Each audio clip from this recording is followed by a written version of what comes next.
శ్రీ భద్రావతీ సమేత భావనారాయణ స్వామివార్ల కళ్యాణ మహోత్సవం నేడు అంగరంగ వైభవంగా జరగనుంది.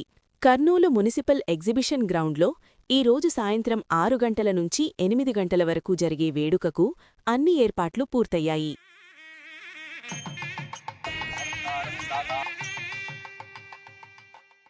ఆలయ కమిటీ సభ్యులు ఇప్పటికే పద్మశాలి ప్రముఖులు, నగర అధికారులను ఈ కార్యక్రమానికి ఆహ్వానించారు.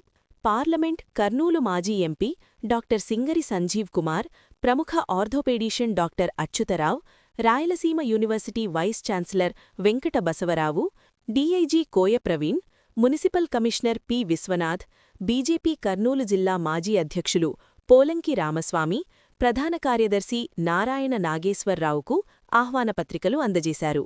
కళ్యాణోత్సవంలో భాగంగా చిత్తారి వీధిలోని ఆలయం నుంచి మధ్యాహ్నం 3 గంటలకు శోభయాత్ర మొదలవుతుంది.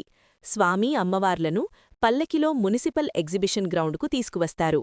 కళ్యాణోత్సవాన్ని తిలకించేందుకు వచ్చే భక్తులు అమ్మవారికి టెంకాయ, ఒడిబియ్యం, రవిక, పసుపు, కుంకుమ తీసుకురావాలని ఆలయ కమిటీ పేర్కొంది. Padmashali officials and professionals, Kurnool Padmashali సంఘం, రాయలసీమ ప్రాంత పద్మశాలి సంఘం, శ్రీ మార్కండేయ స్వామి సేవా ట్రస్ట్ సహకారంతో జరిగే ఈ కళ్యాణోత్సవాన్ని విజయవంతం చేయాలని అధ్యక్షులు ఎర్నాగు శేషయ్య, ప్రధాన కార్యదర్శి దాసాపతి జయప్రకాష్, కోశాధికారి ఊట్ల రాఘవేంద్ర విజ్ఞప్తి చేస్తున్నారు. కార్యక్రమ నిర్వహణకు సహకరించిన దాతలకు వారు కృతజ్ఞతలు తెలిపారు. కళ్యాణోత్సవ సమాచారం అందనివారు ఇదే ఆహ్వానంగా భావించి అధిక సంఖ్యలో విచ్చేసి స్వామివార్ల ఆశీస్సులు పొందాలని విజ్ఞప్తి చేస్తున్నారు.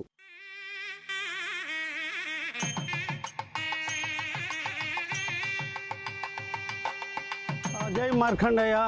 కర్నూలు తుంగభద్రా నదీ తీరంలో వెలిసిన శ్రీ భద్రావతి భావనారాయణ స్వామి గుడి గుడి కట్టించి 40 సంవత్సరాలు అయిన సందర్భంగా అక్కడ చిన్నది అవుతుందని ఇక్కడ ఎగ్జిబిషన్ గ్రౌండ్లో దేవాలయ కమిటీ వారు చాలా భారీగా ఏర్పాట్లు జరిగినవి. భద్రావతి వాహన కళ్యాణం ఉంటుంది రేపు ఉదయము. అలాగే రేపు మధ్యాహ్నం ఊరేగింపు ఉంటుంది, కలశాలతో ఊరేగింపు ఉంటుంది. అక్కడి నుంచి సోమవారం 5 గంటలకు తీసుకొచ్చి 6 గంటల నుంచి కళ్యాణ మహోత్సవం జరుగుతుంది. కుల బాంధవులు ಎಲ್ಲರೂ భారీగా వచ్చి కళ్యాణకు పాత్రలోని కోరుతున్నాను. జై పద్మశాలి, జై పద్మశాలి.